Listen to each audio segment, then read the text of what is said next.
તો મોઢા પડે આમ ખો બધું શું થશે? આશીષ ચો આવી જાય આપણે અહીંયા સિદ્ધપુરનું જોપલીપુર ગામ આવ્યા હોય ને જોપલીપુર ઉનાળામાં એમાં ગોળા ખાવાના આવીએ શક્ય જ નહીં. અશક્ય વસ્તુ તો લેર હું તને ખવડાવું મસ્ત બહુ પ્રખ્યાત. મજા મજા આવી જાય હું યાર. નહીં ખાવાનો? અમે તો ખાવાનો પહેલા નંબરે. ઘેરથી સુરતથી કઈ લાવી તું? હું સુરતથી કઈ નથી લાવી હતી. ગોમ જે એટલે ગોળો તો ખાવાનો જોપલીપુરનો. આજે સિદ્ધપુર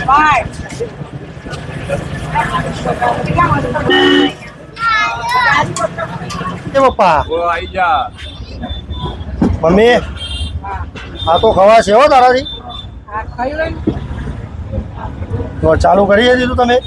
ક્રિશાએ તો ખાઈ લીધું. આશીષ કેવી મજા આવી? મજા પડી જાય એવું લાગે. સુરત ની મજા આવતી? સુરત મજા આવે પણ એનો કંઈક આનંદ જ અલગ. એવું હોય એમ? અહીંની વસ્તુમાં જ મજા આવે. તમારું કેવું હોય દી? મસ્ત. ટાઈફોઈડના પેશન્ટ તમારે તો મોઢા પડે આમ ખો બધું શું થશે? હું તમે પપ્પા પહેલાથી જ અહીંયા તો નહીં કોઈ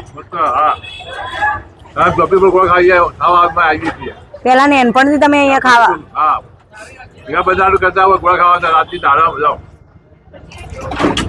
બરોબર.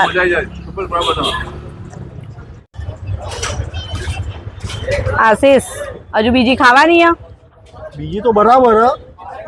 આ તો હવે મોટા થઈ ગયા. જ્યારે નાના હતા ને ક્રિશાનંદ વૈદિકના જેવડા અમે એટલે મોમાંગિયાર વેકેશનમાં રહેવા આવતા ને એટલે ત્યાંથી ચાલતા આવતા ને એનો આનંદ અલગ હતો.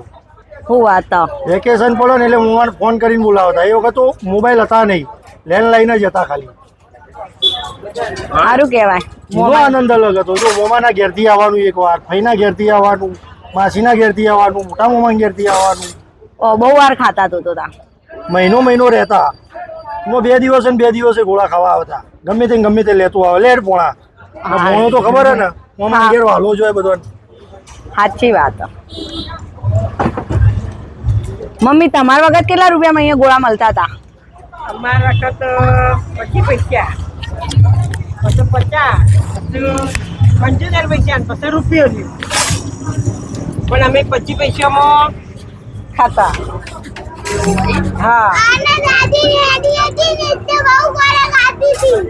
કઈ જોવા આવે તો દાદી આટલા બધું લેવા આવતી કે કરિયાણું જોપલીપુરના ગોળા ખાઈને આનંદ માણી લીધો. શું કહેવા? ખાવા દે મજા આવે. ખાઈ લો તા બધો. રિશા તારું કેવું? ખાઈ લો બધા. હા એન્જોય.